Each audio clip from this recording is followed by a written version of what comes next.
Carroll County Commissioners meeting, I'll call it to order for June 14th. Would you join me with the Pledge of Allegiance? And in honor of Flag Day, David, as senior member, why don't you lead the pledge? Okay, thank you. I pledge allegiance to the flag of the United States of America and to the republic for which it stands, one nation, under God, indivisible, with liberty and justice for all.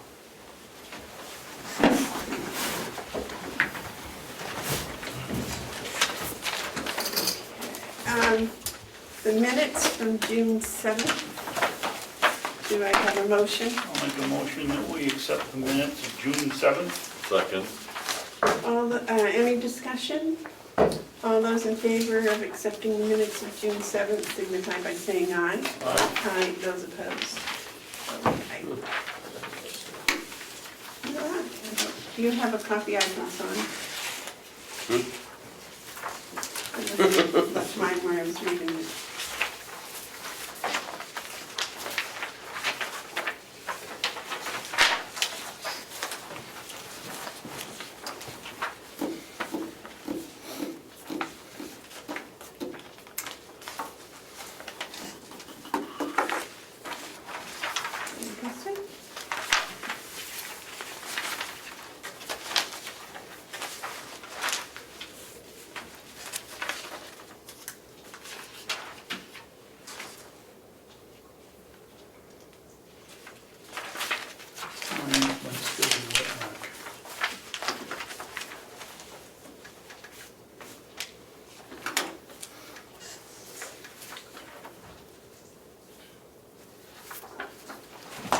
Okay, is there any public input?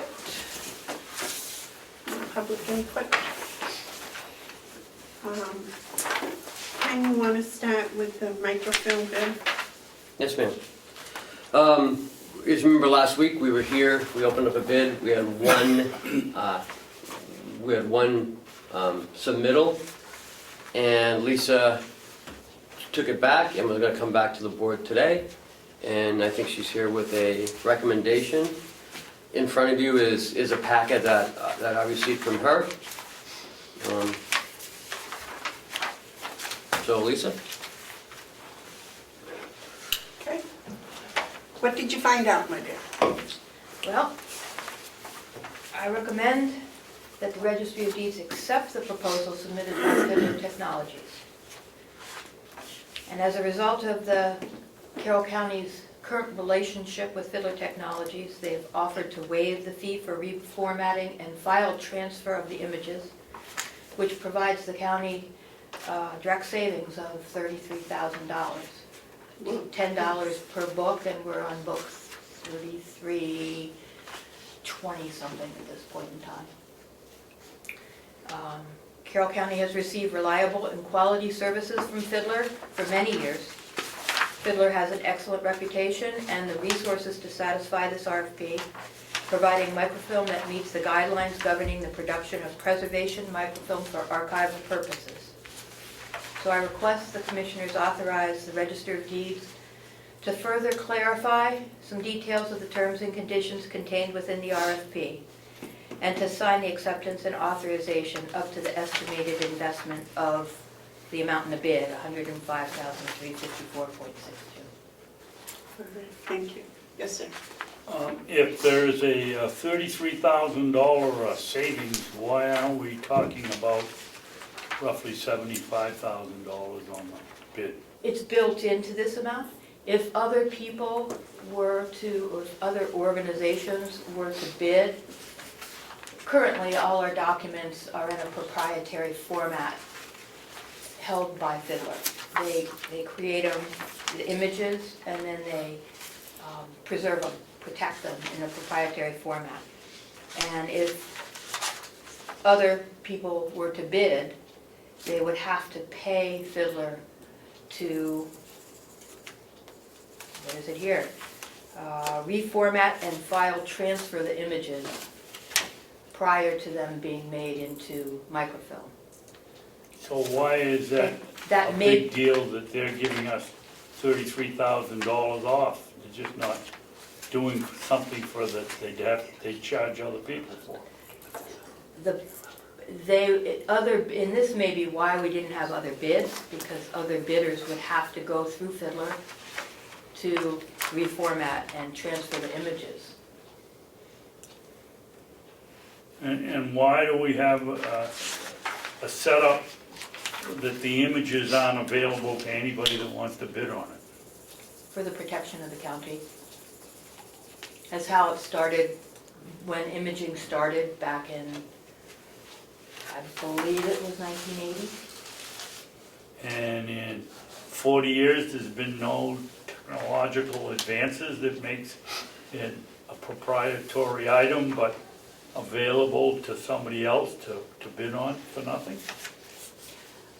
You can view them, but the images belong to Carroll County, and we have a contract with Fiddler to create them and to keep them in a format that is not,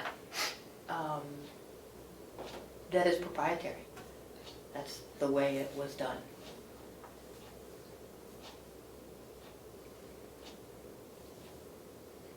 I believe it's an encryption that is for the protection of the county. Looks to me like it's more like a monopoly.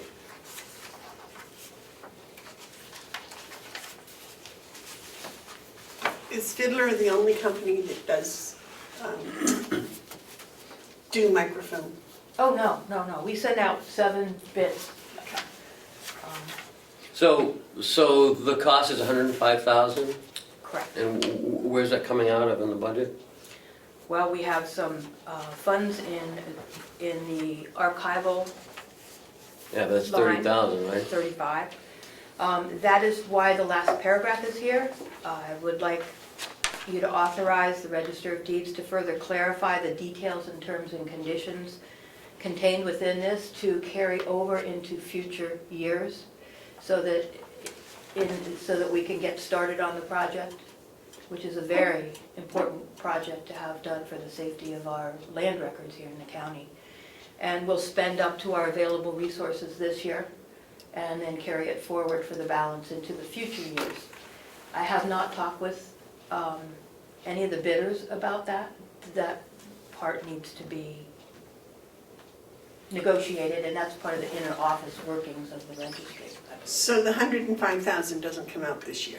No, we don't have 105 in the budget for this year. Yes, Mark. So I need to know how we can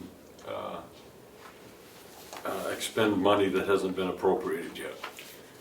We will not expend money that hasn't been appropriated yet. Or we'd be committing to it. We would, that's why I asked for the discretion from the commissioners to work this out, that I would commit to only as much as we have appropriated at this point in time. The $30,000. $35,000. And come back for the balance when it's appropriate to do that, next year's budgeting process. David?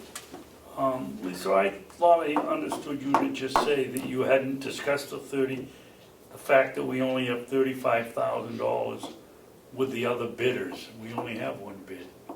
Right. We only have one Did you bid. misspeak, or did you mean something that you didn't say? I didn't mean anything I didn't say. I misspoke. Okay, so there is only one bidder. There is only one bidder. Okay. Yes, Ken? Would any of this qualify under your special account?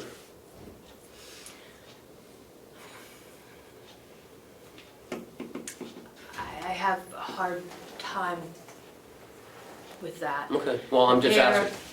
Maintenance and purchase of equipment. Mhm.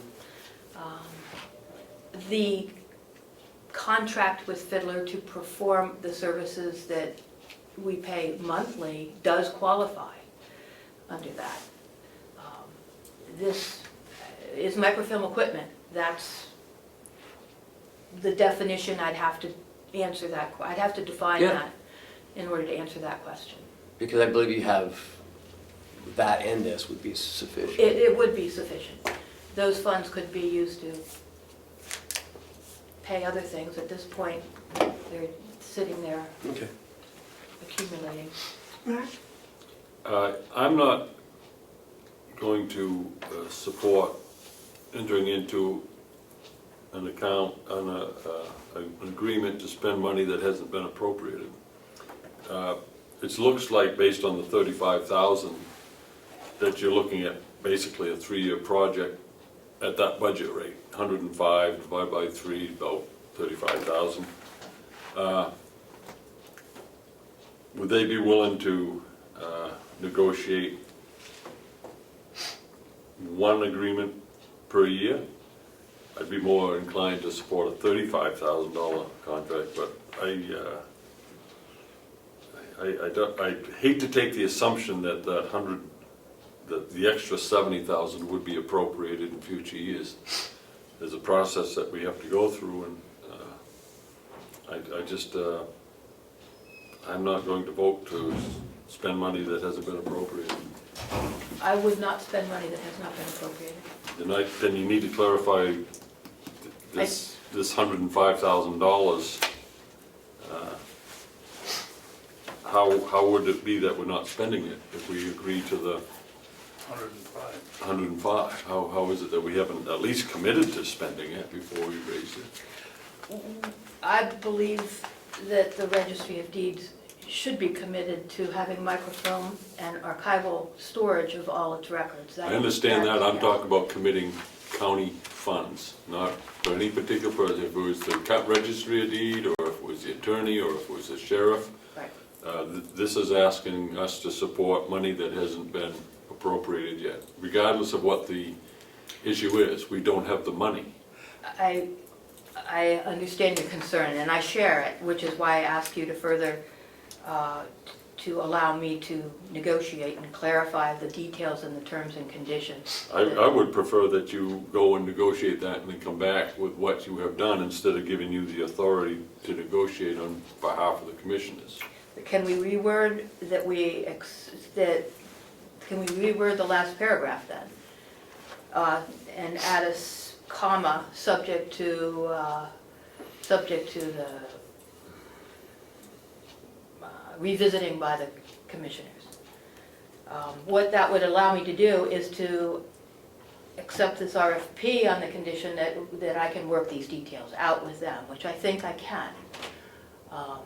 At this point, I don't feel that I should go there with them. So let me understand, I'm a little confused. What you're saying is this total project is going to cost $105,000 with the bid, but there is no time limit on it. That's right. And what you have now is $35,000 minimum to spend on it, Correct. which could turn into a little more as time goes on if the other account qualifies. So you want to go and talk to them and say, we know this is a long-term commitment, but we would like to just commit to the first $35,000 We want to get started. this year. Will you take us on that condition? That's And- subject to approval in the budget process. So if there is no budget approved, there is no foul, there is no penalty. I would have a contingency in the agreement that we make, that if there wasn't funding, it wouldn't happen. And Mark, you would like to see that before we approve it, is that right? I have a motion, I think, that might do it. I'll throw it out there. Excuse me, Mark, can we discuss this a little more, because you might want to add something to your Well- motion. This is, well, okay, I won't make it as a motion. This is the line of thinking I'm doing. How's that? I'm not making this as a motion, I want to be clear, but this is where I'm looking. That we would authorize the registry of deed to enter into a contract with Fiddler Technology in amount to not to exceed $35,000. For this year. No, just for $35,000. The work might not get done this year, and then it would be incumbent through another process, but what we're saying is, all you got to work with is $35,000, work out something with Fiddler for that amount. I don't wanna go out on the line and say, well, we said that we would do 105, and then, I can't even remember what I had for lunch yesterday. this is something that we could go back to. Looks like that. I didn't miss one. But if what Ken said, there may be funding, more funding Then you can have But you another won't motion to do always- subsequent stuff. till the end. Yes, sir. A couple of things.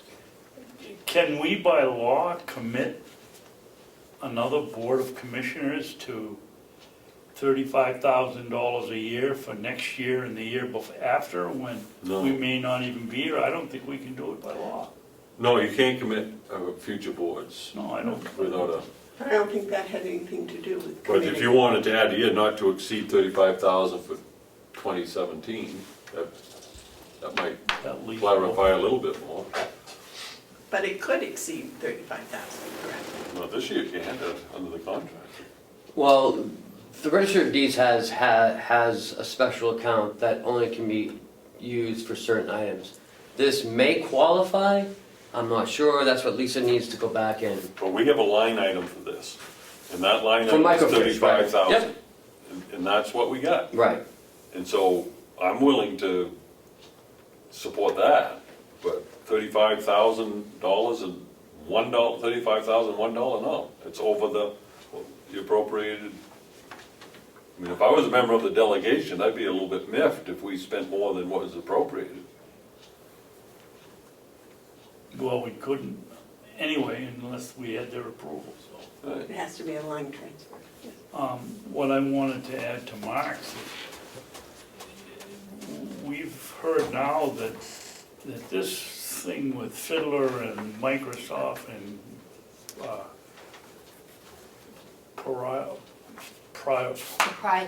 proprietary movement on the images, you know, I'm not convinced that there hasn't been some technological advances that may work in our favor.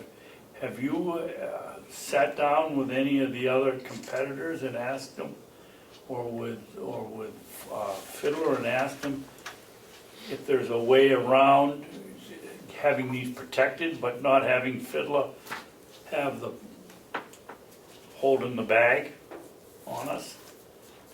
The new system that we just started, May 1st, the new land management record system that we went to Yeah. RFP for last year, is now creating images that are non-proprietary. So why do we need this? Because that's from May 1st, 2017 forward. And what is different than they're taking an image and doing something with it, and I would assume Fiddler is taking an image 20 years ago and doing something with it. What's the difference? What is different? Have we talked to anybody? Can we have somebody come in here that can explain The cost to change the image from the proprietary image to TIFF, which is what's used now this month, is $10 per book, which is 1,000 pages, 1,000 images. Which, if you calculate that out to 33, what book are we on, 3328, Pam? Yeah, that'd be right. $33,280. And that is a fixed cost that it would cost anyone to change those proprietary images into a non-proprietary format. So somehow Fiddler is now in sole possession of our previous imagery up until May 1st of this year, And protecting it for us, and protecting it. yes, that's correct. Makes me uncomfortable.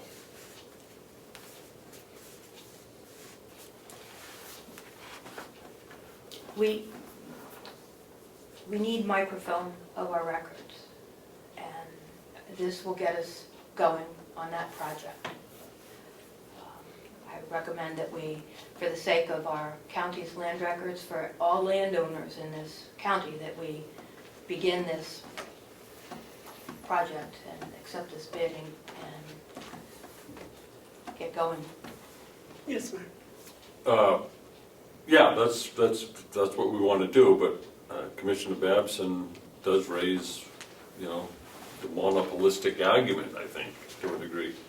But in order to move it forward, what I'd like to do is take what I had and just modify it a little bit. First off, just, and I'm not making this as a motion yet, but I changed from authorize registry deed to enter into a contract. I changed that to negotiate terms. Registry deeds cannot enter into a contract. We can. Right. Right, so, and then about, going forward. So authorize registry of deed to negotiating terms with Fiddler Technology in an amount not to exceed $35,000 for fiscal year 2017, and to report to the Board of Commissioners before entering into any contract. In other words, come back one more time, and that gives us time to think about the Yep. monopolistic argument, because I think it's a valid one. If you make a motion, I'll second it. Madam Chairman, I'd make a motion. I'll second it. I'll make a motion that we authorize the Registry of Deeds to negotiate terms with Fiddler Technology in an amount not to exceed $35,000 for fiscal year 2017, to report to the Board of Commissioners before entering into any contract or agreement. Into this, can we make it this contract? Into any contract. Well, that stands, that's anyways, but you're referring just to this contract, right? There is no contract. We have got a proposal, and we got to see terms before we go any further. So any contract, not this. But she can't enter into any contract anyways without our approval. Right. So what is the harm of having it in the motion? Well, it's just repetitive. I'll second what's written here. Okay, any more discussion on the motion? Right, so if I understand correctly, you're just giving her permission to negotiate with Fiddler to get this rolling, Right. and Bring the it fact that we will not have the finances available to pay the full amount, but we will have $35,000. We can commit to that. Is that acceptable to you? That was what you were asking for, isn't it? I believe it's acceptable. I'd like to get rolling on this. All right, all those in favor Can say we have aye. some discussion on the motion, Madam Oh, I Chairman? asked if those any, yeah. I'm concerned if the money that we get from deed transfers that goes into the special account to pay for equipment, if we like the program that they're offering and we now can pay for it out of the special fund that's there to do just that, can we put some verbiage in there that would allow us to increase that amount if we can, in fact, take it out of the special fund? I wouldn't put it in this motion. What I would say is, I'm sure the registry is going to come back and report, and at that time, I think we can have the answer about using those funds or going forward. But I think we need to find out the reality of doing what we can in 2017. I believe she has to come back anyways I do. to use that money, so she can't use it on her own. I must come to both the commissioners and the delegation. It's a line transfer. No, it's not. But by law, it has to be approved by both the Board of Commissioners and the delegation. So we Before I- can get more money if we like the deal, Or and we want to pay if money. it applies. we can. If it qualifies, It I qualifies. will come back with that. Okay. Yeah, and I like that approach, because that involves the delegation, and, that's good. It'll make future askings that much easier. I prefer that. Because really, nothing can happen until it comes back to us. Right. All right, any more discussion? All right, all those in favor of the motion signify by saying aye. All right. Aye. Those opposed? Because you do this, so- Thank you very much. Appreciate it. Thank you, Lisa, and thank you for all the hard work on the garden. Oh, you're welcome.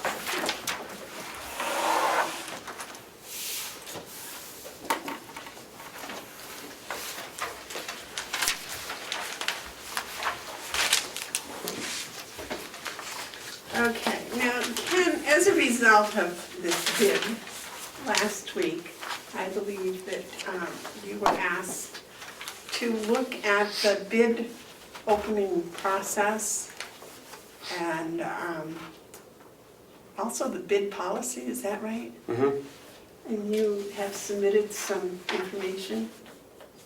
I've submitted to you a draft of a procedure for opening up a bid.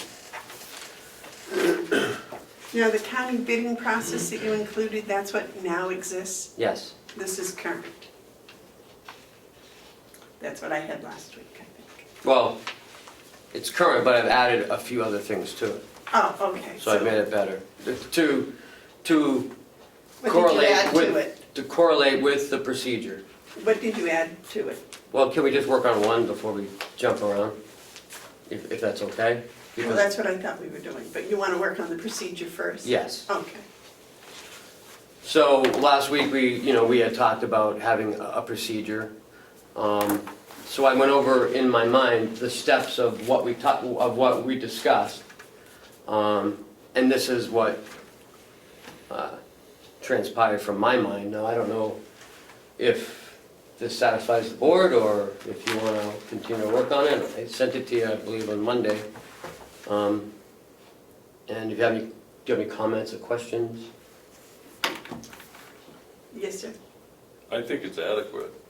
I don't put the word excellent, I put the word adequate. I think it's something that, it's a good first step. It's on paper, if we need to change it later, we can, but, the only thing I can really say is on the third paragraph where it says all bids / RFP. At that point in the process, it wouldn't be a RFP, so it should just say all bids. Okay. Because the RFP is what generates the bid. So we wouldn't be opening. Oh, it's right, you're right. Okay, yep. And that's actually, the rest of it, I think it works good. We're doing all the things we should. We're involved in the department heads. There's plenty of warning. I could see maybe a little bit of cumbersome if you had something that was time sensitive and you received a bid on a Thursday. I had thought, Commissioner Babson was in the office on Monday and we were going over it and I had 1 week. And then we talked about what are the ramifications of 1 week. Someone could say, well, is it 7 days, is it 5 days, is it work day, is a week a work week, or is it a full week? So then I offered the Thursday prior to the commissioners meeting, because that is to a scheduled commissioners meeting. So that is, so that gives it the date that it's due. Oh, I see. As Yeah, opposed- that makes sense. So your date you would correlate the date with, okay. Yeah. So that has to arrive Thursday prior to a scheduled commissioners meeting. So if we changed it from a Wednesday to a Friday, it would still be due the Thursday before the following Friday. Yes. For example, if you had, if you wanted to make an award on, well, look at June, because that's where we are. If you wanted to make an award on June 28th, you would on your RFP say bids are due back on June 22nd. Right. They would have to be in the office. And anything that came after June 22nd would be late. Right. It would not be accepted. So if we don't meet until the 28th and someone comes wandering in on the 27th with a bid, you missed it. Right. Because you're gonna have that period of time for review, administrative review. No, I can't open the bid until. You can't open it, that's right. You So can't. we were hoping that, Cheryl will sit and guide them through. we were hoping that if they arrived by Thursday, and maybe one was postmarked on Thursday, but didn't get here till Friday, we still had that. Postmark, goes back to the postmark thing you were talking about. Right, and that's in there as well. So it either arrives or postmarked. So that gives us some time, so there's no, if it's due on, if we have the closing on Tuesday, we have the meeting on Wednesday, there was some thought of maybe it's slowed in the post, in the mail. Right, But by. in Russia. But but by then, it will be here. Yes, sir. procedurally, I would strongly urge you to have a date stamp, and when you get them, whenever you get them, you stamp the outside of the envelope. You don't open it, you just stamp it. Yeah, currently we write on it, but we Well, either will way, stamp it. yeah. If you want it stamped, we'll stamp it. Well, I think what you have then is you have a consistency. It comes in, you take the stamp, received, and then if something comes in on the 27th or the day before, you stamp it, you received it, and then you look at the postmark at the same time, and then can deem if it's Right. appropriate to bring forward. Yeah, I like that, all right, but you should maybe put that language in, Okay. what a stamp. Ken, further on in that same paragraph, it says the department head will make 4 additional copies of the detailed report and the winning bid. It's not a winning bid, it's their suggested winning bid.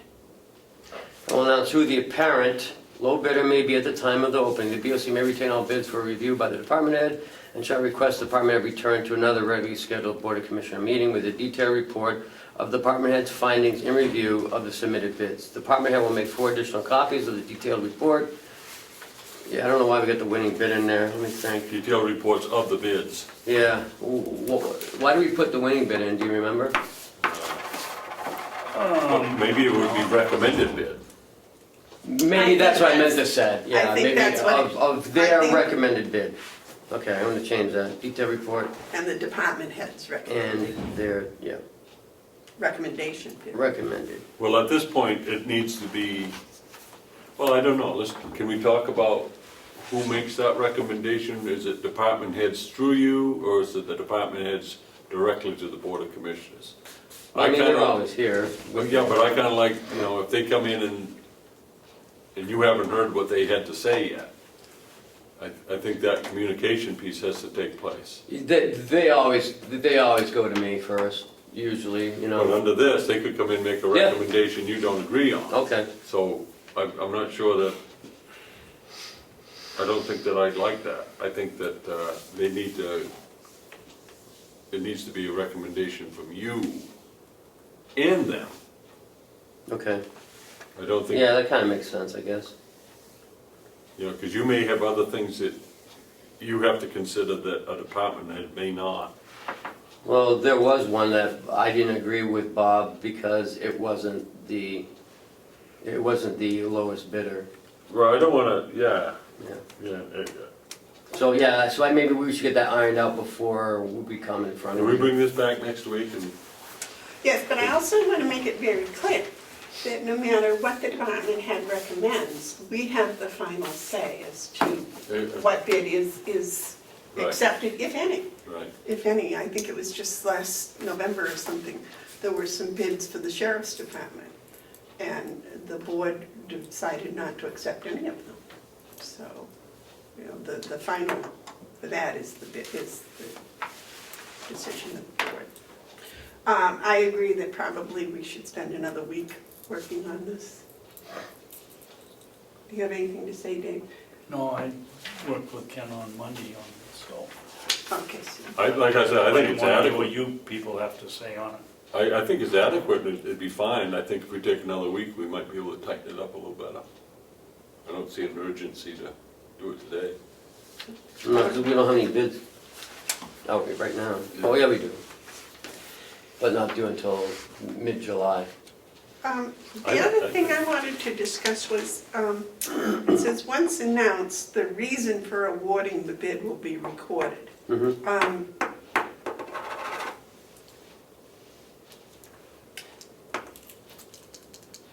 Is that as simple I as should low change- bidder or Here's the thing, this is, local person? Is that the type of reasoning you want? Yes, sir. of all my years of doing this, I have found that the Army Corps of Engineers has the best standard for awarding bids. They award to what they determine is the low, responsive bidder, meaning you don't have to be smart to be low, anyone can be low. That's not hard to be low bidder. Responsible bidder is someone who their low price is connected to their ability. They're responsible to be able to do the work. In other words, they didn't just start doing this yesterday. And the other is responsive, that is that they responded to the bid documents. You know, I've kicked around, you know, given to local contractors first preference, and I personally support that, and I hope for that. I hope that when we have contracts going out, that someone within the county can get the work. I think it just is the right way to go. But at the same time, it's public money. And I don't think that, in that sense, a local contractor or vendor should stand too far in front of the rest of the pack. So I'm not sure that I would put that in as a provision. Well, I think I was thinking of when it's in statute that you have to if you waive a bid. And I think that's what I was thinking. Because when you waive a bid, You have to put the reason. you have to put the reason in the Board of Commissioner minutes. And all three commissioners have to agree to. Yes. So I think that's what I was thinking.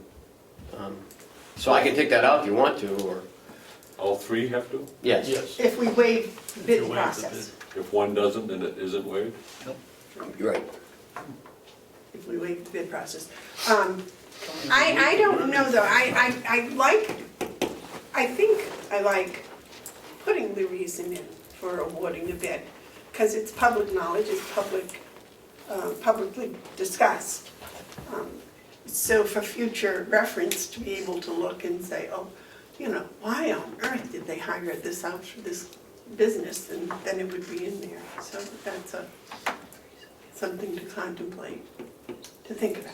As long as we don't have to get into why we didn't award it to someone. That's true, but why we did, you know. Right. Because somebody might have the question, well, you know, this bidder was $500 more than the next bidder, and you hired him, and why?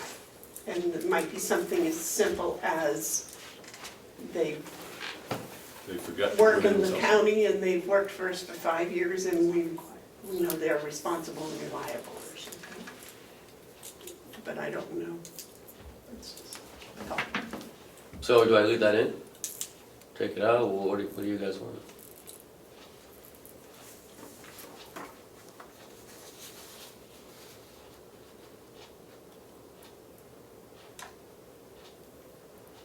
You know, It 'cause should this say is your policy. reasons, it should say reasons. The reason or the rationale.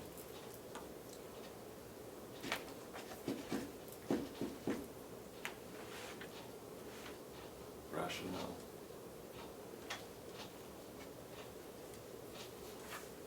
I don't know. I don't know if it have any, Well, let's think on it a week. Okay, I don't know if I mean, I kinda like it, but, I do too, but I think there's something about it I don't. okay. well, it may be contestable. That might be what I don't like about, or the reason, You know. their reasons, It could be contestable. their rationale. No, their rationale, not their reasons. Not the reason, but their rationale maybe. I don't know, wordsmithing takes more time than I get right now. Okay. Okay. But for the most part, the body of it, the steps are okay? Yeah. Yeah, So then I took the bidding process and I added in the first paragraph, any purchase of $2,500 or more, and then out of the ordinary purchase, 3 comparative prices must be provided prior to the purchase of the item. Currently, state statute in our policy, it's anything over $5,000. But last year, the commissioners, especially Commissioner Babson, wanted to have anything over $2,500, someone could, the department head could buy it, but they would like to see some comparative pricing.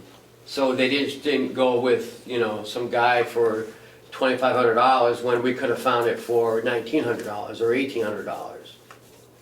And if the department had bought it for $2,500, they would have to provide some sort of reason to the board why they didn't go with the $1,800 and save, But we wanted to avoid the whole bidding process, just something in general that if you're going out and it came down to the flower bed Yeah. and, you know, would, how much effort what do you think it would cost to do this, just a rough estimate, so that we know we're in the ballpark? Right. So is that any purchase of $2,500 or more? Mm-hmm. Or it's a purchase of $2,500 that's an out-of-ordinary purchase? Any purchase of $2,500 or more and an out of ordinary purchase. An out of the ordinary purchase. So say Bob's gonna buy, a case of widgets that he never bought before. Or he doesn't usually buy them, he buys them once every couple of years. For $3,000. So he needs to go online and look, well, how much, where can I get this at Amazon? Maybe for 25, another place for 35. So that is a conjunction. It has to be more than $2,500 and at the same time an out of the ordinary purchase. So if he normally buys something for $3,000 every month, he just goes right ahead and does it? Yeah. Okay. The next question, I'm sorry. Yes, ma'am. On that sentence, a couple things. First, is put a comma after 2 on 2,500, please. No, where? What? The second sentence is, any purchase of 2,500 or more, Yep. it should have a comma after the 2. Nitpicking, but then After what, 2? 2,500, you don't. After, in between 2 and 5. 2,500, yeah. You want to call it 2,500. Just, yeah, but that doesn't really, I'm just staring at me. The other one is where you say 3 competitive prices must be provided. Mm-hmm. I don't think you want to say that because we just had an instance where we couldn't get 3 competitive prices and so that would have fallen apart. I think you want to say competitive prices will be sought. In other words, you'll go out and you'll seek to get 3 prices. Okay. But if you only get one person who wants to bid, then where you have it is we have to have three prices. Well, if they're not out there, then we're stuck. Yeah. How about, Mark, ordinary purchases, 3 comparative prices, if available, must be provided? How about should be provided if available? Or Minimum. should be provided? It should say That covers it. a minimum of 3 comparative prices. If available. I wouldn't mind if we get 7, but a minimum of 3. You'd be happy with 15. Yeah. So a minimum of 3, No? if available. If available. Yeah, that works.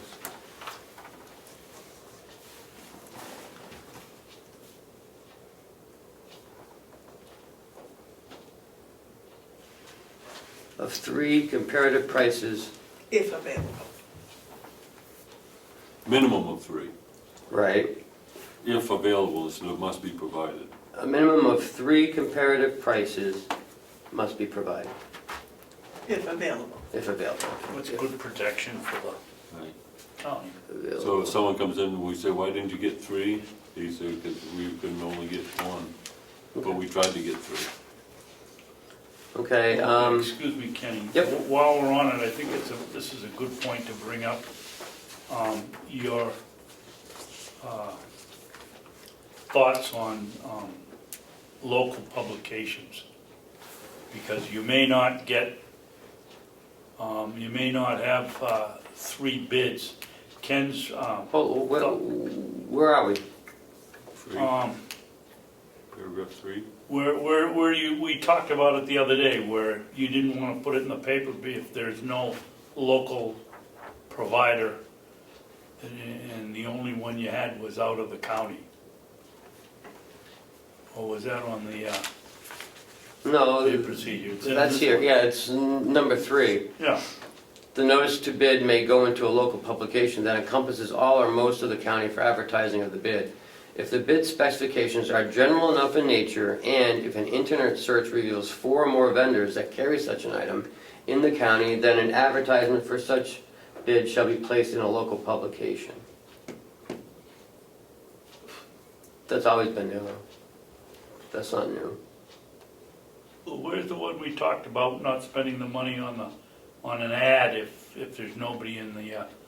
Well, that was it, but we've always had that, though. Oh, okay. 4 is new. All bid proposals shall be postmarked or delivered the Thursday prior to the scheduled County Commissioners meeting. And all bids shall be in a sealed envelope. All bids shall be submitted to the Carroll County Commissioner's office and kept separate from all other incoming mail. So I put the Thursday prior to the scheduled Commissioners meeting, to match up with the procedure. Yeah. But everything else is the same. So number 4 is the only new one. Yeah.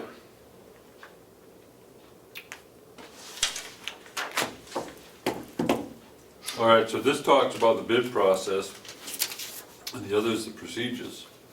I think number 5 speaks to my concern. Yep. And so maybe we can make sure that those work together. So should I get rid of the RFP too on that one? Yeah, Number 5? No, that's what you're asking for. no. RFP is before bid. Right. Right, so that's what goes to Ken.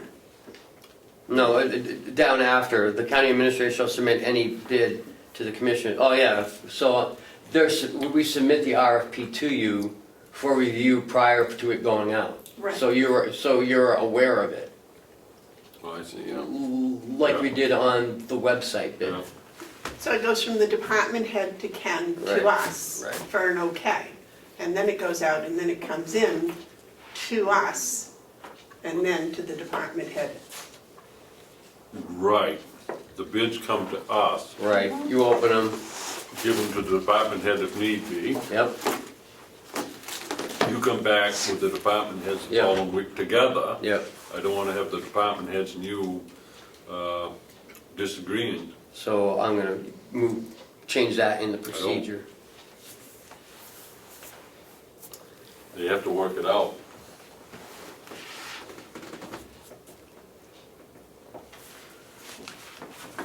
I Okay. think when they would disagree. Hmm? Well, he was- Private in their office instead of. Well, I know, no, Yeah. but I'm saying, I'm wondering why they would disagree. What would, I don't know. I'm thinking of what kind of reasonings might cause them to disagree. I've had it with Bob before. I mean, we just don't see eye to eye sometimes. But I will voice my concern and he'll voice his concern. But we'll have already worked it out. Maybe, If you're here and we're refereeing a disagreement between the two of us, then Right. that means you guys aren't ready to come in front of us. right.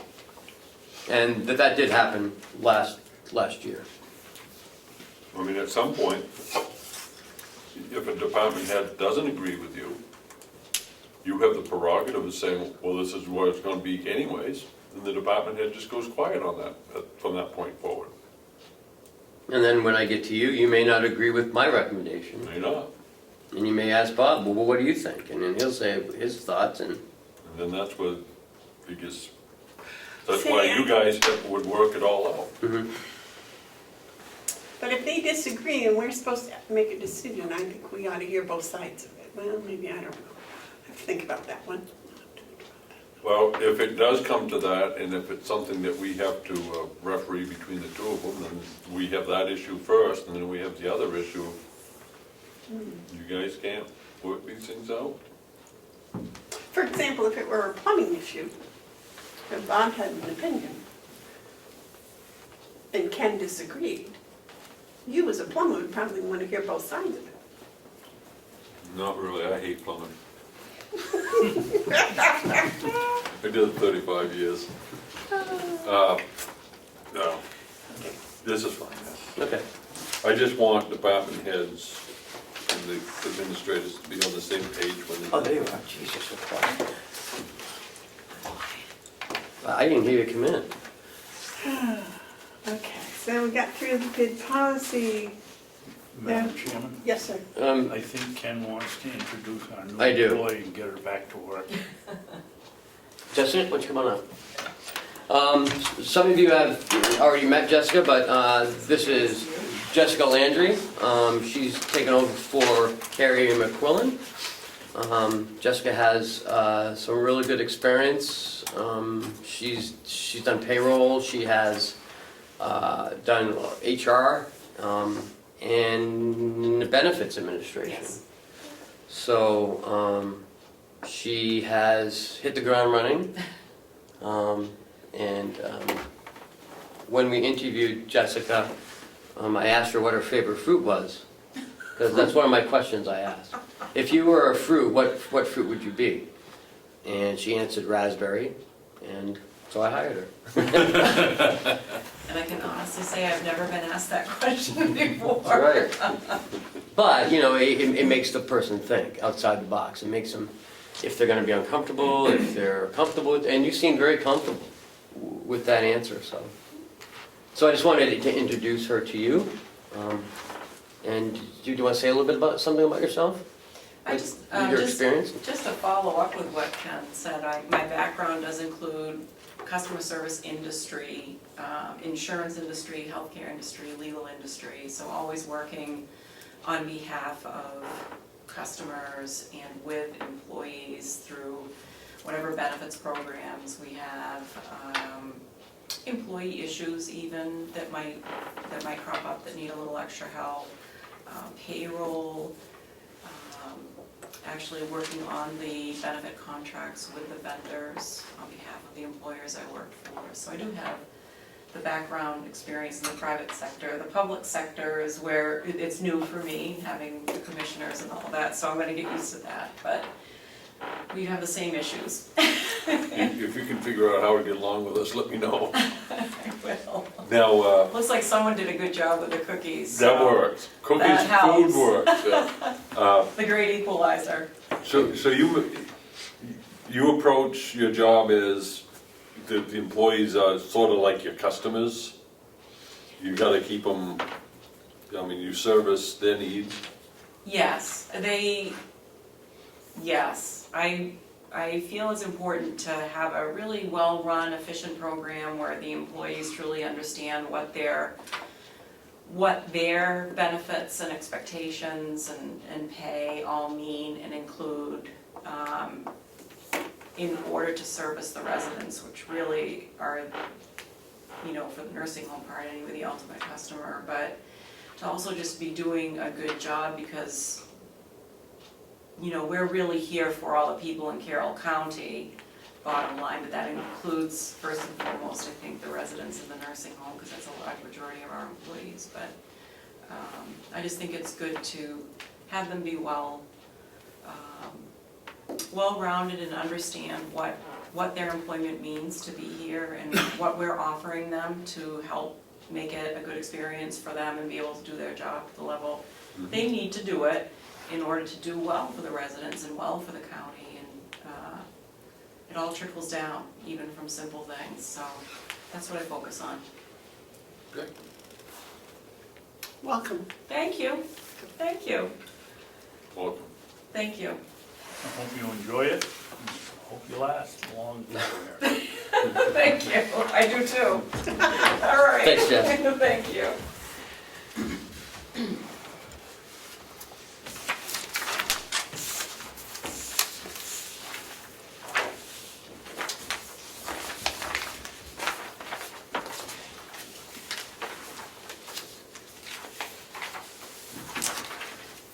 Okay, next is the hiring policy. Now, Ken, is this one that you put together as a result of all the others, or? No, this is the same one I had last week. This is the one that I first brought to you. I looked at the Belknap County one that you gave out last week. Yeah. I mean, that really didn't say a whole heck of a lot. So, I don't know, I think we should, focus on how we do business here. How our hiring process goes currently.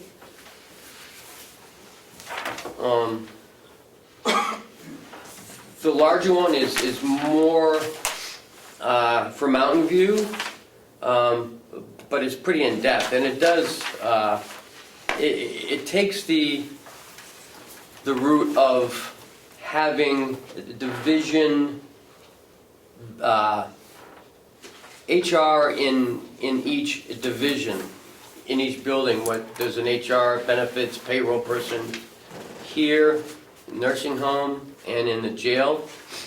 I think it better serves the employee if it's in the same building. These people, I think, would work together, but each division knows their jobs and their people, the people they're looking for. They know what their people need training in.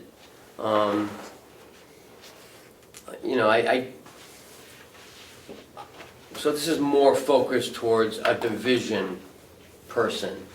Each building would have their own, like HR, benefits,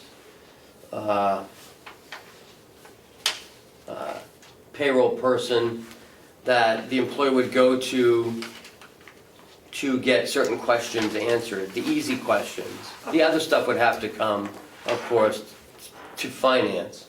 Okay, but I'm confused what that has to do with the hiring policy.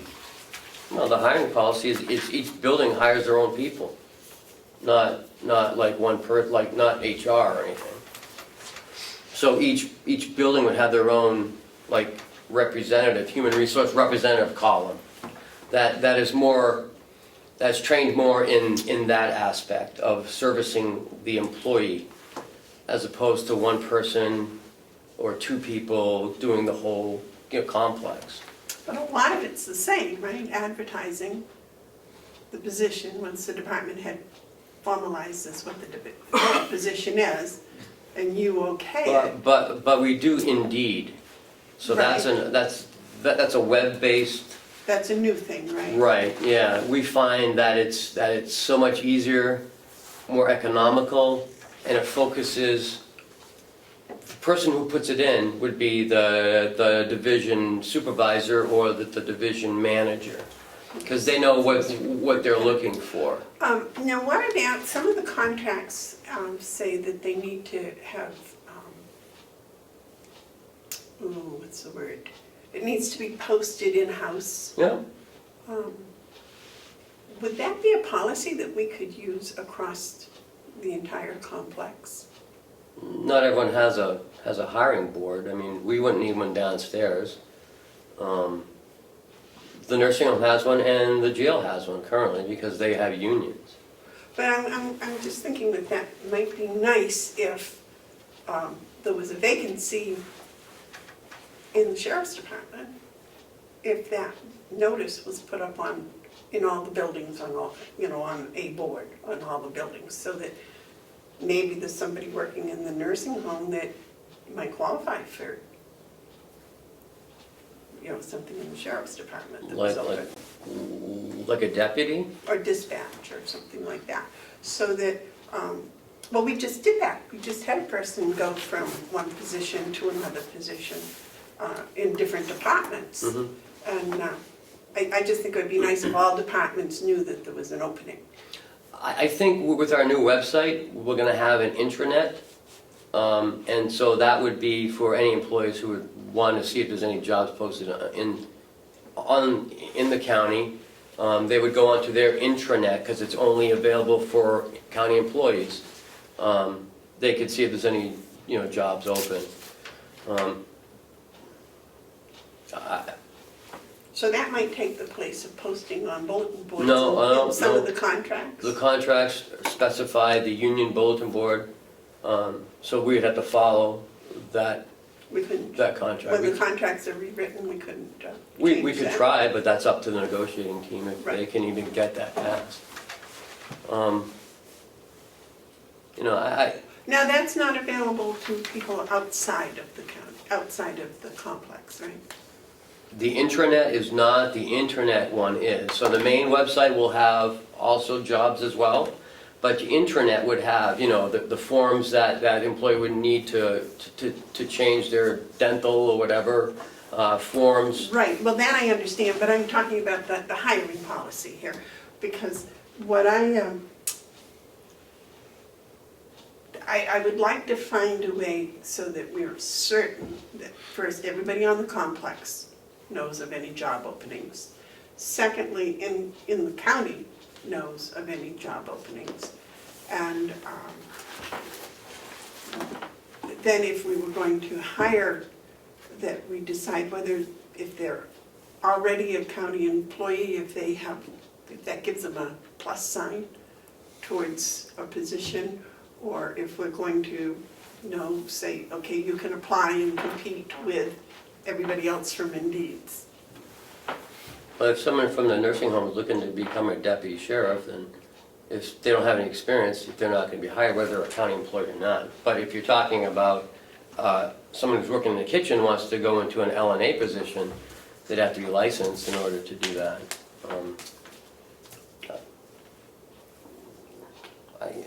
I mean, I don't think the policy is meant to be a step-by-step, a step-by-step, and it's so tight that, we can't make any changes as we're moving forward. But I don't want to make it so loosey-goosey that, that the policy is too loose. I think we should find a happy medium, and I don't know where that is, because everyone's got a different idea of what you want to see. So, You gentlemen have a comment? Yes. I have one on number 3. I either need a translator or something.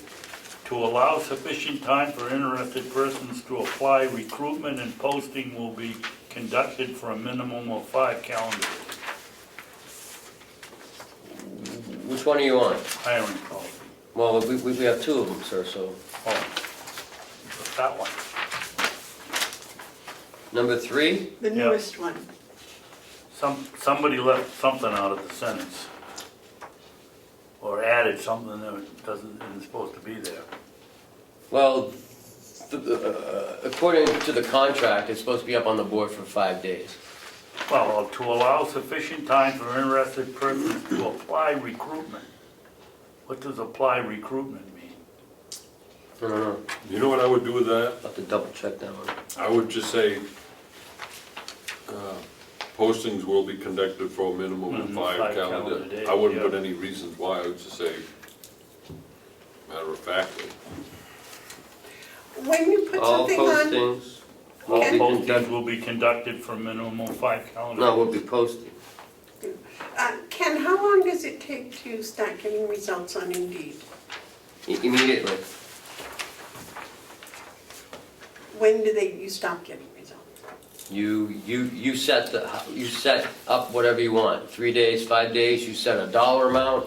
If you want to spend $50, that it stops at $50.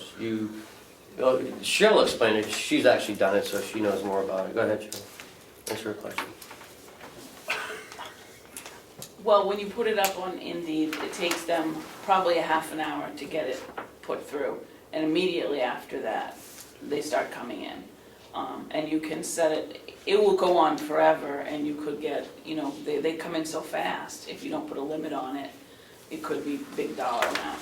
We ended up with between 24 and 30 applications, and it cost us $22.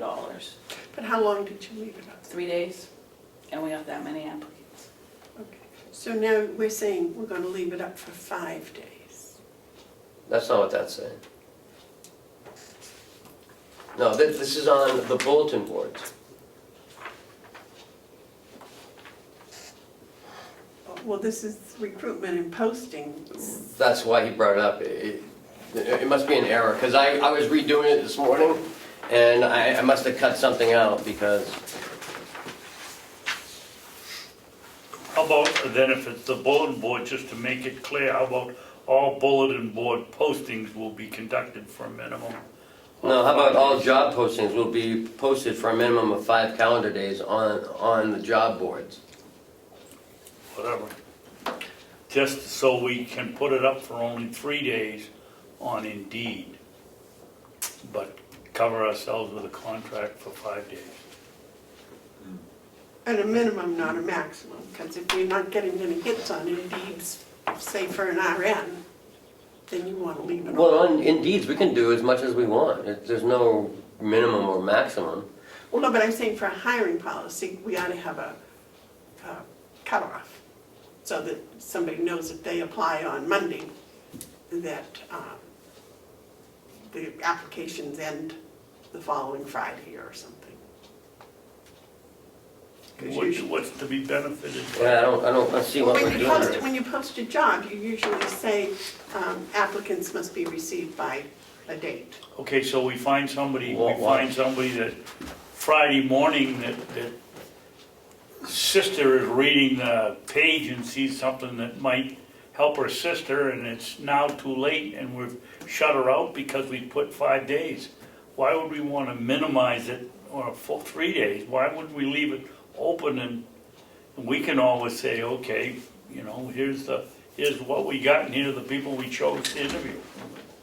I think we're just cutting our nose off to spite our face if you say a minimum of, or a maximum of 3 days, or 5 days, Well, Indeed keeps whatever. charging more money. But the person who puts it on sets the date and the time and how much they want to spend, not the policy. Right? Is that how that works? Right. Mark? I've no real problem with this, as it is. It's, you know, we can always change things, but I would think that we would want to add something to it, that the Board of Commissioners reserve the right to waive any provision of this hiring policy. Yeah, Because you never know, yeah, you know, let's reserve some rights that we have. yes. The rest of it, I think, is fine. I don't have any, you know, other than what you pointed out, David, I think that clarifies it a little more. But I'm not too eager for us to give up our rights.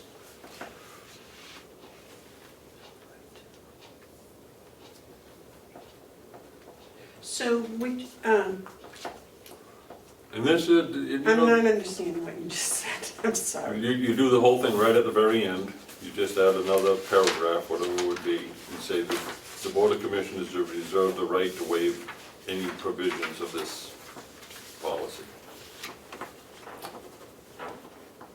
And you might want to add that this will be an annual review. You want to look at this every year sometime, just see if it's working. The only thing with that, we might forget to do it, and somebody comes in and says, That's true. well, Make a mental note that we want So you're okay with employees being given a preference for the posted positions? to, I'm okay with this, yeah.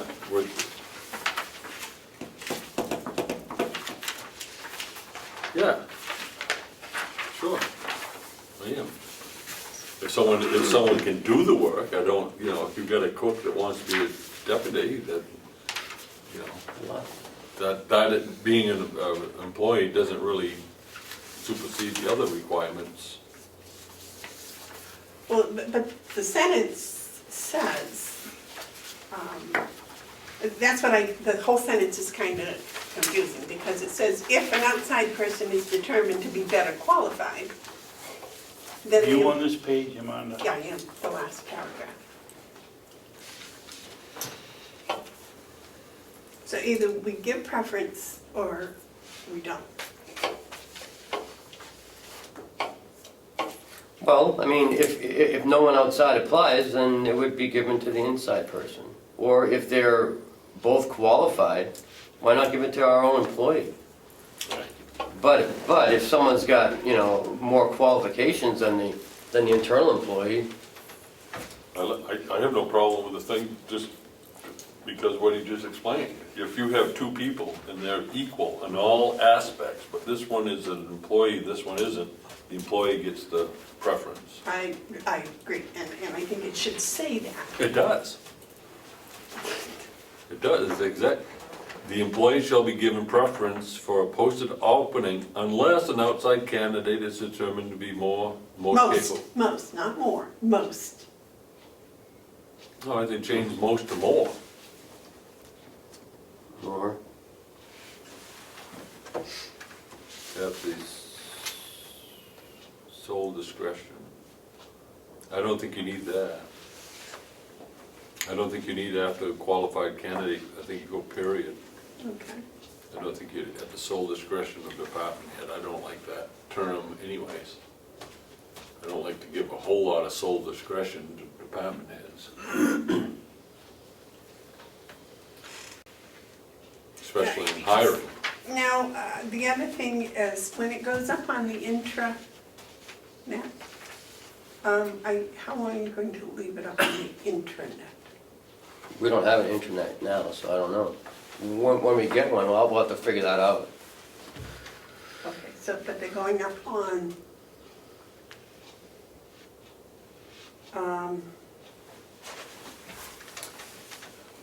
because it doesn't say where the posting will be. I know in the contracts it says where the posting will be, but now can we post it in all the buildings?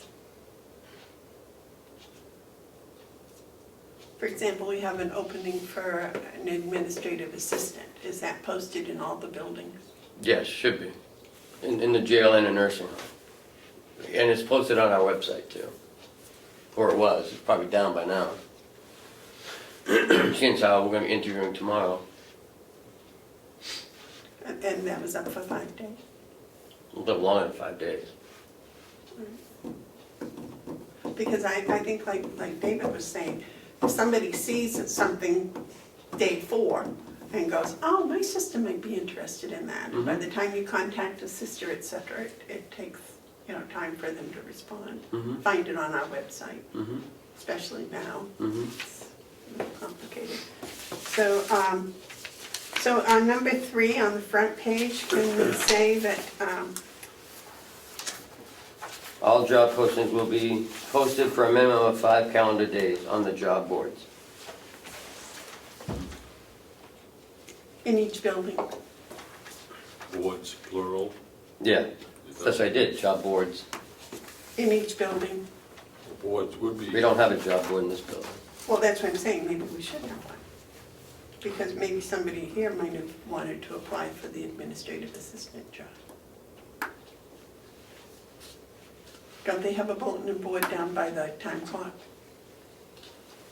I don't know, I don't look at the, Yeah, but I don't think they use it for that. Well, could we?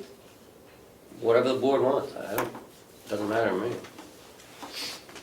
I mean, we're already putting in 2 buildings, it doesn't matter. If that's what you want, that's what you get. Does the sheriff use that time clock? No. The 2, yeah, just one person does. Do they have a different time clock someplace else for the sheriff's department? Yes. They log in on their computers when they're on the road.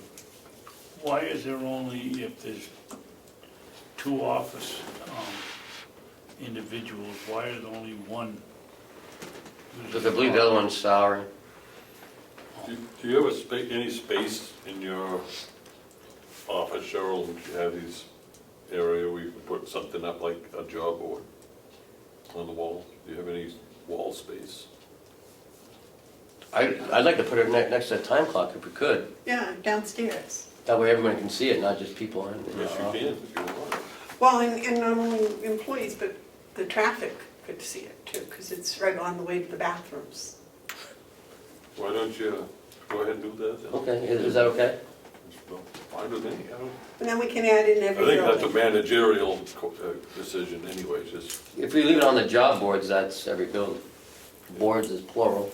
and if you want to add a board, then that's up to you. That's the management stuff that I try to stay away from. He's got boards, let's agree with that, and then let him place these boards in the places. I don't care how he posts it, as long as it's posted in every building. Take care of that. So is this what we're going with? Well, I'm glad this repetition of doing the same thing. I'm not sure if the department head puts it on the, wherever it's posted, and then interviews come in, the department head and you do the interview? No. Just I don't have time to interview, no, just the department head. Just the department head? Or whoever they want. I don't care if it's the department head and the captain, it's the superintendent and the captain, or it could be a sergeant. I don't make those decisions, that's not my job. Whoever he wants to do it is who's gonna do it. I don't micromanage my people, so. Well, this is what I was having confusion when you were talking about hiring different people for each department to do that. No, for each division. I didn't say department, I said division, which is each building. Okay, so maybe Someone needs to that's oversee this, they can't, the you know, confusion. somebody's gotta be funneling all the paperwork. So we have Jessica here, we have a position at the nursing home, and the superintendent is gonna have their admin assistant assist them with the hirings. Right, but that's, the interviewing is the department heads, or whoever Whoever they want, yes. their designation. All right, so we're not hiring somebody to do that. No, No, that's the department head's Yeah. job. And then it gets okayed by you, no, it gets okayed by the department head, right, because they're the ones who are hiring. and Yeah. that's the final. I don't have any input into who they hire. I mean, they hire an LNA, well, I don't know, you know. There's something, But, so I'm confused. The benefits administrator, that is something that happens after the person's hired. During the hiring. People want to know what their benefits are. Right, but that has nothing to do with the interviewing and the deciding whether this is a good candidate for this position. it's an after-the-fact hiring. Right, yeah. The human resources payroll benefits person does not enter into the hiring process selection. Well, that's why I don't. If someone's selected, then that person helps this new employee understand that aspect of the employment. But the HR is not involved with the hiring. Well, that's what I'm saying, I don't think D in 10.6 on page 2 is necessary. Okay, which one do you want? Which one of these? Sure it is. Well, I don't, how can you say that? No, but I mean, which one? This one. Well, the hiring policy? That's the whole thing.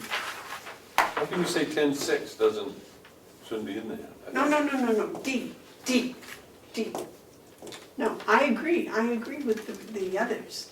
Benefit administrator shall be responsible for maintaining a record of the selection process employed at such time an appointment to a position is made. I mean, that has nothing to do with the hiring, that's her job, that's what, Well, once she the does anyways. position, the appointment to the position is made, when someone's offered a position, that's when the benefits administrator kicks in and you make sure that they get all the information, all the files, everything. An appointment is made, not an appointment for an interview, an appointment to a position. Right, but that's after the department head is done. Yeah, but is it, that person isn't hired until they meet with that person, that administrator, in order to sign certain documents which seals the deal.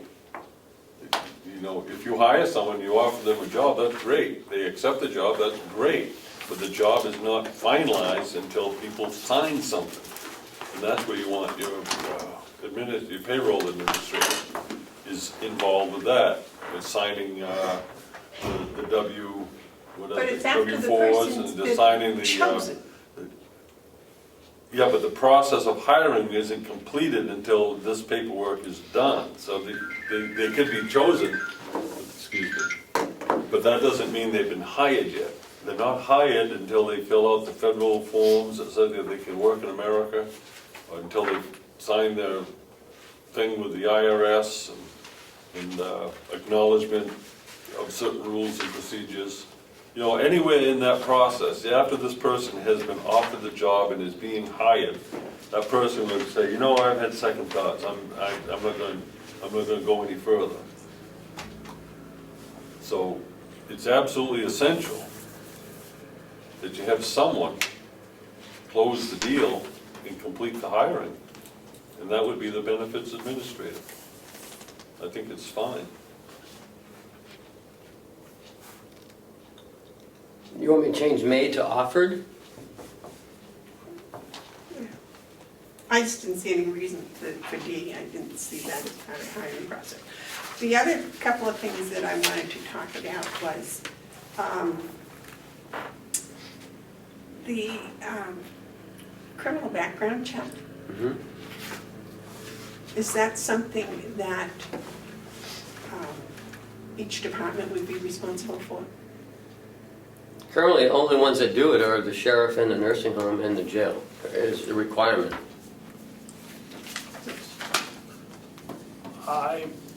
My opinion is, and I'm speaking for myself, not for the board, but I don't want to ever, again, while I'm on this board, see the person hired that hasn't had the criminal check completed. I agree. Regardless of what department they're in? I mean, it just doesn't, we just experienced it, it doesn't make any sense. Nobody hired until they're formally hired and signed on until their criminal background check comes back. What a stupid thing we did. I agree too. I think it's important for us to screen everyone, no matter what position they take with the county, with a criminal background check. We need to know, for the protection of the county, who's working for us. Yes, sir. While we're on that subject, and I think Mark brought up just a good point, but he didn't realize he did. What happens if we get a criminal check back and somebody had done something 20 years ago? Do we want to have it some leeway in making sure that we're going, not basing it just on that criminal check that we've got that says the person was arrested 20 years ago, even though they've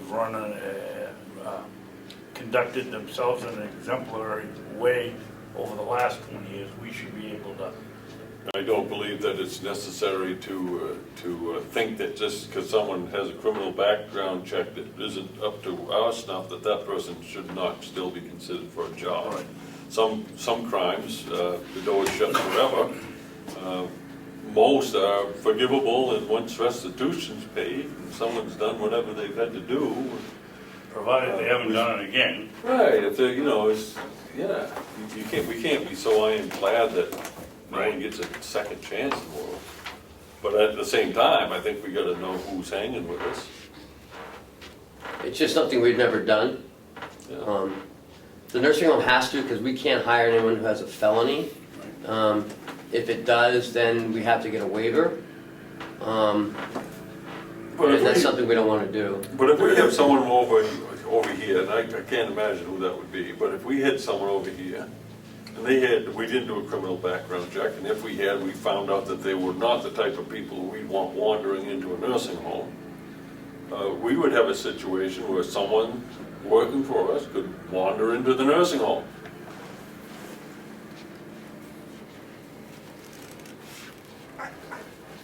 So I think we should do criminal background check. You know, I know we've been, 3-4 weeks on this? Months. Can we take another week Sure. on this? Because we're close. Okay, so the criminal background check was one of them. The other thing is drug testing. What about drug testing?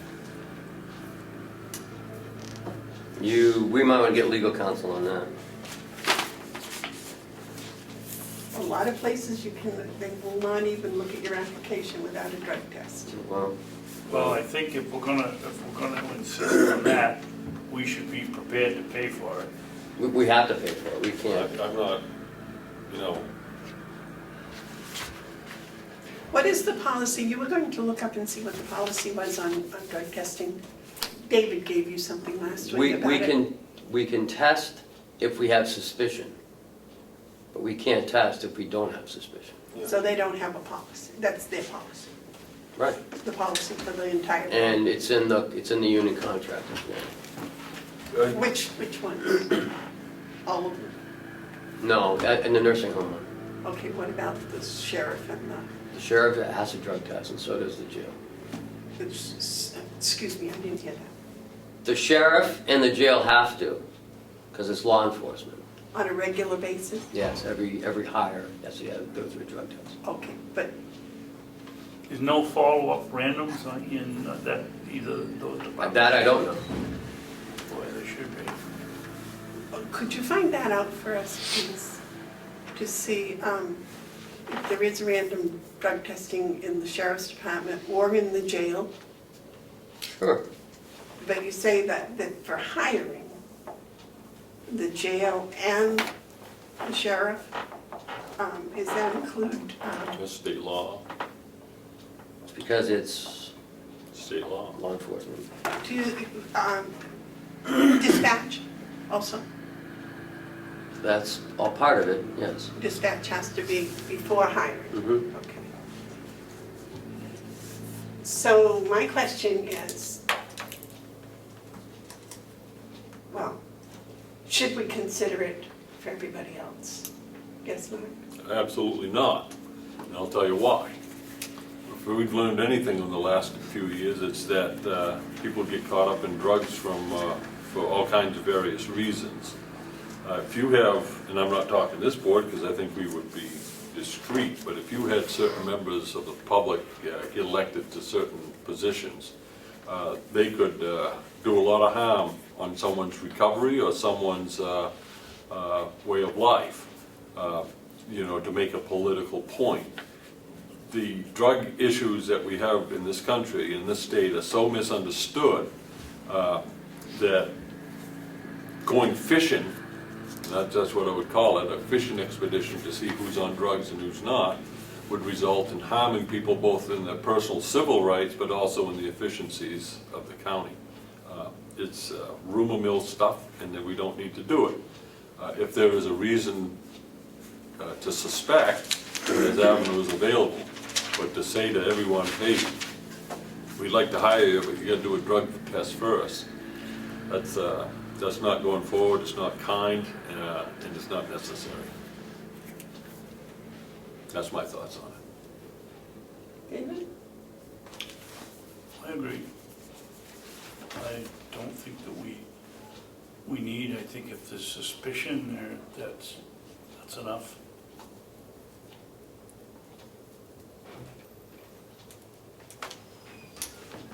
Okay, and you'll check on what the random is at the sheriff's department and the jail, What the random is? if they have random drug testing. Mhm.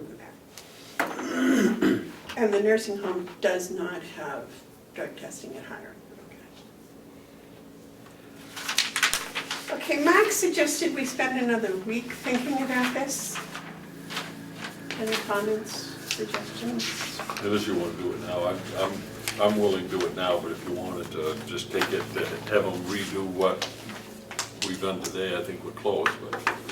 We ought to wait a week and make all the corrections that we need to make.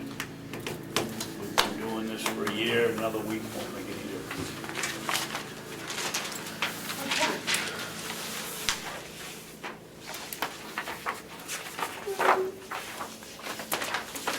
Is that it? Yellow folder. Oh, no. Received a letter from the town of Bartlett. Oh, I'd like to see that. Yeah.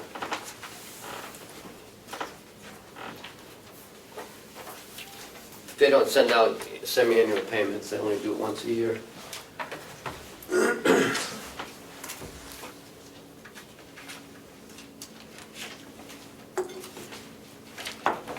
That's Right. on the tax Yes, situation. But they don't bill semi-annual Bartlett. So those are one of the towns that, of course, we wouldn't expect them to pay payments if they haven't collected the money. With my impression, they weren't even gonna get a letter. The two towns that didn't build. I think there's more than 2 towns though. I think we sent them to all of them, Yeah, we sent it all. knowing that we'd get letters like this back. Oh, I thought we weren't gonna send it to the ones that didn't build. I don't know which ones it was. Didn't make any difference. Freedom has got a letter in the mail coming over too. Oh, All right, so What's the only yellow how many towns now? That's the only yellow folder? 2. Jackson and Butler. And Conway, No, right in the letter, they said, okay. haven't got it yet, I guess. no, sir. Didn't Wolfboro say no also? There were 4 in some message I saw somewhere. I don't wanna spread rumor, so I'm only gonna go with what, if we get letters or notification through the board of commissioners.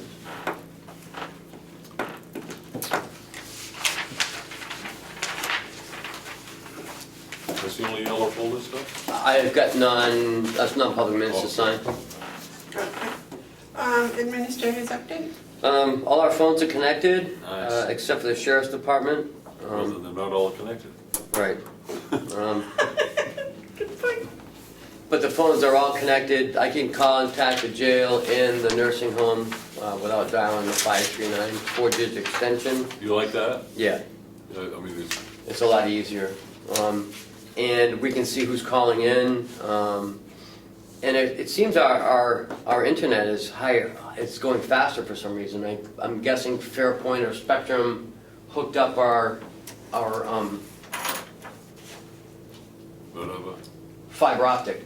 Yeah, So that seems to be working. The internet's super fast now. nice, nice. So we're able to download some larger files quicker. We're interviewing for the administrative assistant tomorrow. Haying. How many are you gonna interview? We interviewed 1 yesterday and 4 tomorrow, so 5 total. 5, okay. How many applicants did you get? 22? There was, 24 to 30 applicants. But some weren't. Nice. Some were qualified. Yeah, but that's good though. That's- Any in-house? No. Haying has begun. Nice. Everywhere. We cut one field. Don't you love the smell of hay? Yeah. I really do. It's one of those, you go through your seasons and you think of all of this and that, but boy, the smell of hay is just worth waiting for. The Yankee Candle has a fresh cut grass scent now in their candle. I'll have to tell my wife, she buys those things right steady. Only 1 week without groceries because she bought so many. Did you have to eat the wax? Okay, Maybe you should buy more candles. I went down. be nice, gentlemen, be nice. Be I nice. stepped into that one. Yeah. I went down to the blueberry fields on Monday. It's looking pretty bad. I heard blueberries are having a hard year this year. And so it was on the news last night. Really? Yeah. We have a lot of grass growing up around it. We don't have the time to do everything, so I'm not sure.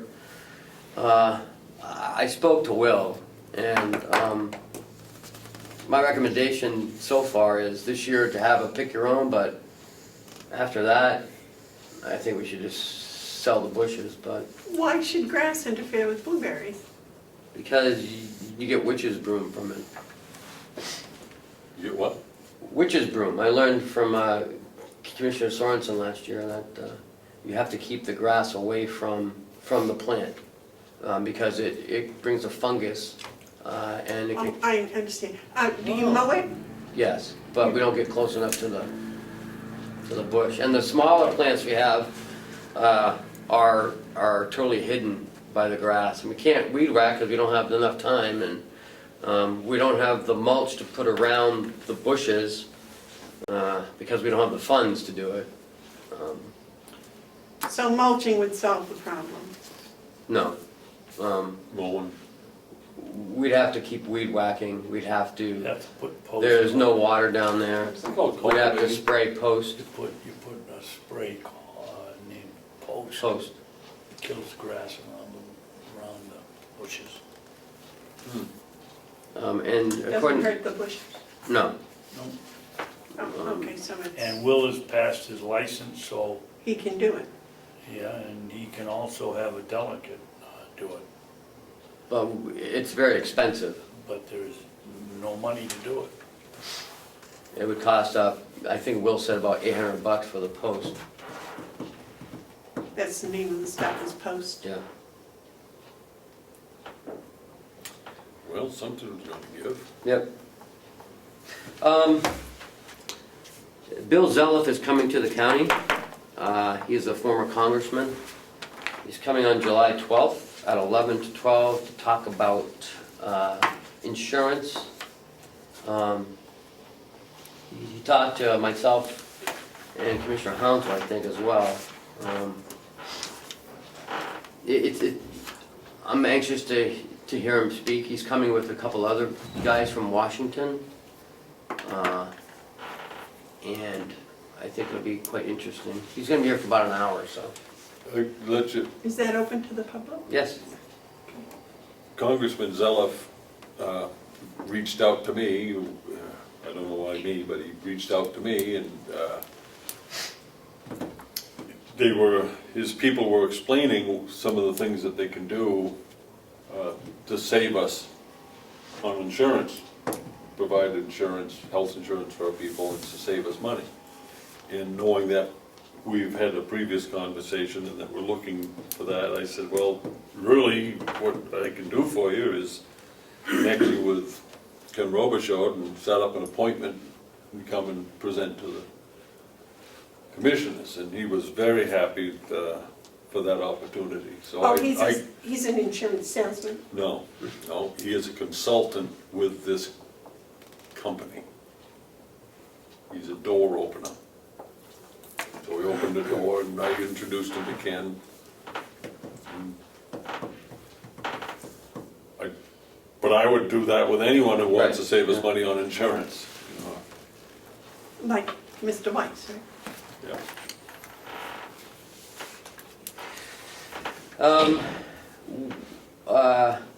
We've set up interviews for the RFQs for the energy audit. We met on Monday, had a great, That was a good meeting. we had a great discussion, yeah. Yeah, that was a good meeting. And so we're looking forward to doing these interviews. The monument, Excuse me, Kenny, very basically, what was the upshot of the meeting on Monday? They feel somebody could do a good job, or could save us enough money, or make it worth a while, or what? Why don't I? go ahead. What we did is, it was a good meeting, and everyone had done their work, which, you know, there was a lot of reading there. Unless you're into that type of thing, it could be extremely dry, you know, because it's technical. But in each of them, you saw certain features. And the one thing I would say is we're very fortunate to have the three vendors who submitted their documents. Any one of them are more than capable. So you have to look at, okay, which one is the best fit for us. So through the discussions, we and I don't want to get into too much here because there'll be a presentation, but what the committee did is we invited two of the three in for interviews for next week. One's at 9 and one's at 10:30. Yes. And then the committee is going to make a recommendation to the commissioners. Did you Or eliminate report. the third one, Mark? We did. We did. Yeah. So there's only going, You'll not have- a time crunch, you eliminated one.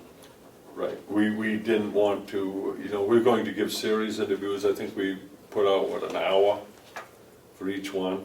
But we're going to be, I'm sure we'll be prepared to ask these two the questions that we need. And it's not, the third one not being invited is not a slight to the third one, because, you know, they're all qualified. Except these two are the ones that probably can offer the most for us. Gotta start eliminating it at some point. So you're gonna interview next week? Yeah, 12th is next, no. No, the 19th. 19th, yeah, 19th, which is Monday. Monday at 10 o'clock. June 19th. Yep, What time? 10 10 o'clock. o'clock. 10 o'clock, 10 to 11, no. Yeah, 10 and 11:30, right? 9 and. You said 9 and 9 and 10:30. 10:30. I think it's 9 and 10:30. Begin with. I think it's 9 and 10:30. Yeah, 9 and 10:30, because we wanted a half an hour in between Right. to talk over what we all thought. After the, yeah, in between, we're gonna talk about the first one, then then we'll talk about the second one.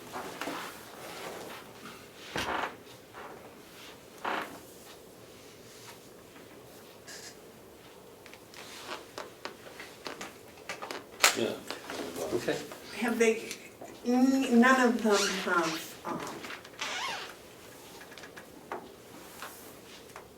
given you any ideas as to what they think needs to be done or how to do it? Yes. Yeah, they have, actually.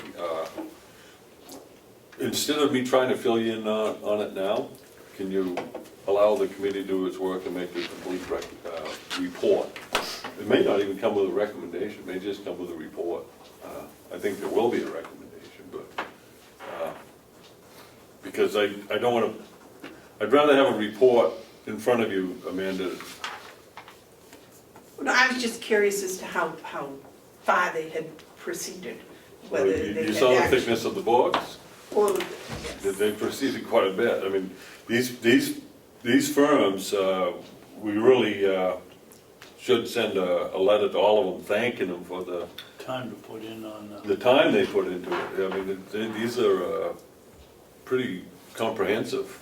And all of them have done major projects, quite a few, Yeah. substantial municipal projects, school projects. Very impressed with all of them. Within the county. It's, Yeah. You know, and within our, now, have you done any checks with the jobs that they've done within the county? oh yeah, Okay. oh yeah. Yeah, it's, That was part of the discussion, and some of our team will be, or have been already, contacting their references. also, you should know, not that it would probably surprise you, but Representative Cordelli was really prepared and was most helpful.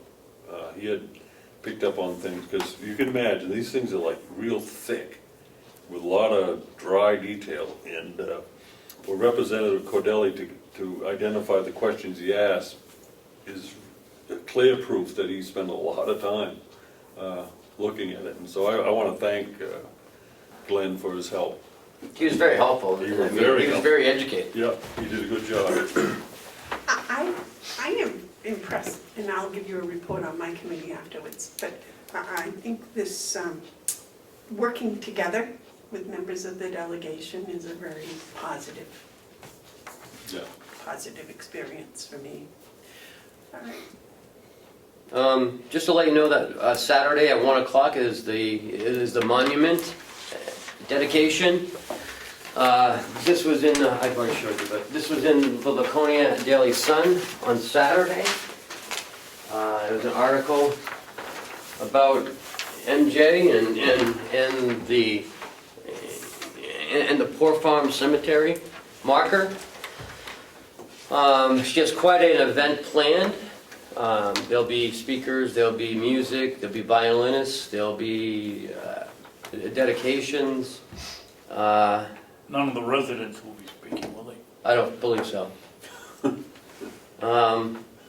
Some of the family members will be here. Some are coming from as far away as Rhode Island. So It's quite a thing. that'll be going on at 1 o'clock. Yeah, I mean, she's done Have quite a you been bit. down and looked at it? I haven't. It really I- is attractive. It is Well, attractive. but it's quite a gesture, because, you know, sometimes people think in terms of the indigent being buried, that they're gone and forgotten. And no one wants to be gone and forgotten. And this lady, she spent quite a bit of time, a lot of people hooked onto it, and has built a very beautiful thing that tells us all that, you know, you're not gonna be forgotten, not just simply. I like it, good for her, good for us. I got a call from Tom Eastman Yeah. last Friday about this, and he was asking questions that, you know, and he was surprised at you know, the indigents back then and what the county did for these people, and he's very supportive of this, and He'd be a great one to do He will be another there. follow-up. Yeah. Yeah, that's good. he'll be there, and a lot of other media outlets are gonna be there, so. I think it's important, though, that you understand that the indigents weren't necessarily without any finances or without anything, because a lot of them were people had no relatives to take care of them. And they owned property, and the county took the property to pay for their time here. But by the time they died, that money had been used up, Yeah. so. I got a note back from Hale's location on the questions you asked about the checking account. She is sending down the bank signature card for Joe. The signatory card now currently has you three and Kathy on it. I don't think that's good business. I said I'm gonna talk to you guys, but I think she will not be on it. I don't think, and it's not against her, it's against the idea that anyone in a position such as her, having access to the funds. Yeah. So I don't think the tax collector / administrator, whoever it might be, should have access to the checking account. Only one person's signature is required, right? Yes. So that, yeah, I agree with Mark. But she did tell me that she did it only because to have communication with the bank about the account. I have no question that she hasn't done anything Yep. inappropriate, We're but I not just think, questioning that at all. Right. It's It's a just bad procedure. right. Have we got the credit cards back, the debit cards back yet? We have not. Yeah. It seems to me going to the bank and every Friday she could drop it in the mail. Well, I think Joe is, once he goes up there, I think he's gonna grab them from her. Okay. But there's only one, it's a debit card, let's It's a not debit say card. there's all But I these think we cards. need to send a letter, because sometimes it's hard to get your signature off a check account. I think we need to send a letter to the bank instructing them to take her name off the account. Mhm. Do you agree with that? Yep. Do you need a motion for that? No,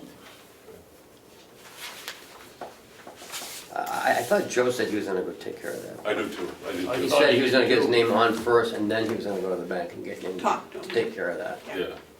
Yeah, because he said he couldn't do anything because his Right.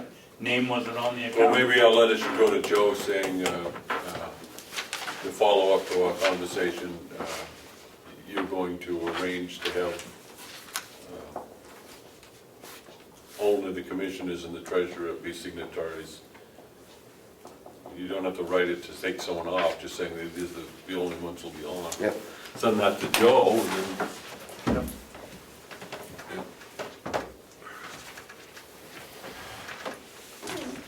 Anything else in your? No, ma'am, that's it. Commissioners' updates? yeah, Yes. it really would be beneficial to all, I believe, if we were to have our commissioners meeting bi-weekly. I'll say that again.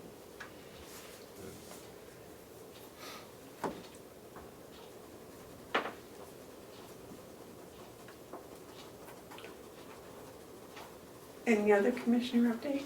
Only that the other day I was on the county webpage and was looking for something for the delegation minutes, and there seems to be, I don't know whether they're not sending them in and getting in there, but for instance, when was the last meeting, in May 22nd?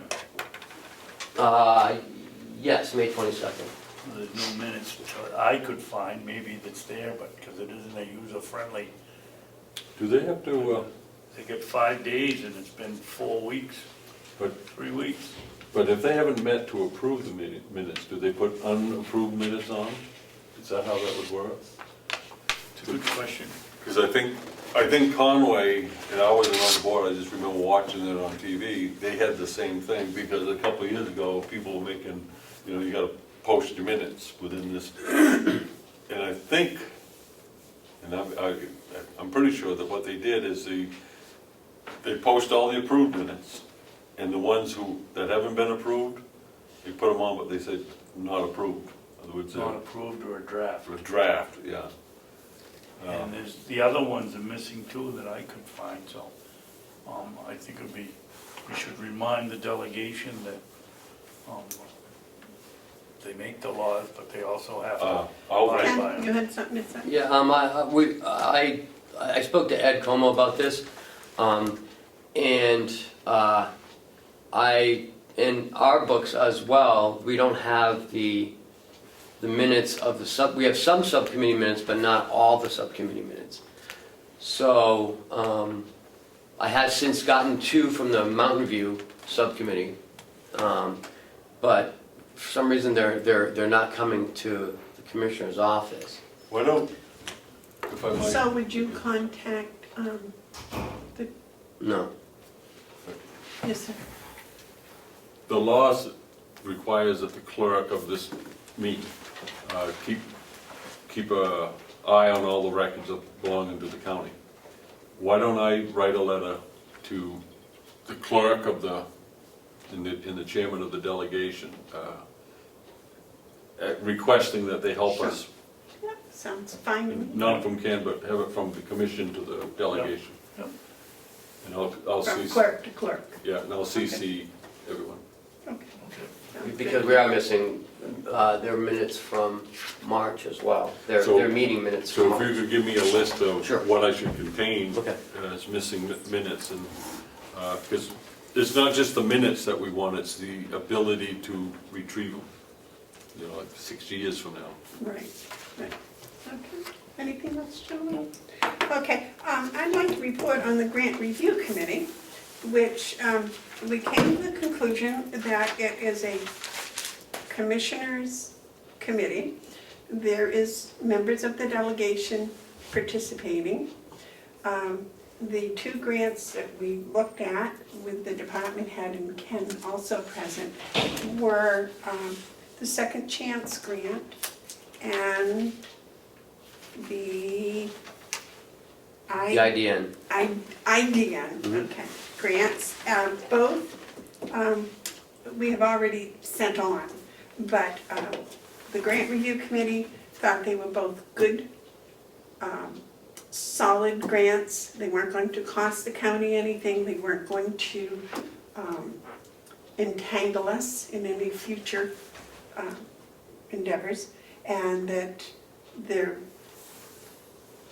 delegation members are going to recommend it to the full delegation the next time they meet. Now, this is probably before the grants are actually going to be awarded, because we thought it would be nice if, when the grants were awarded, the department head was able to accept them or reject them. And so we're going to do that a little ahead of time, and because the delegation only meets infrequently. So, yes, Ken, you want to add anything to Yeah, that? we've already been awarded the IDN grant. This is part of it. Right, part 1. We're still waiting for part 2, and that, I think he said that's in July or something? August, I got that. August. And that was a 2-parter, and we get the money up front.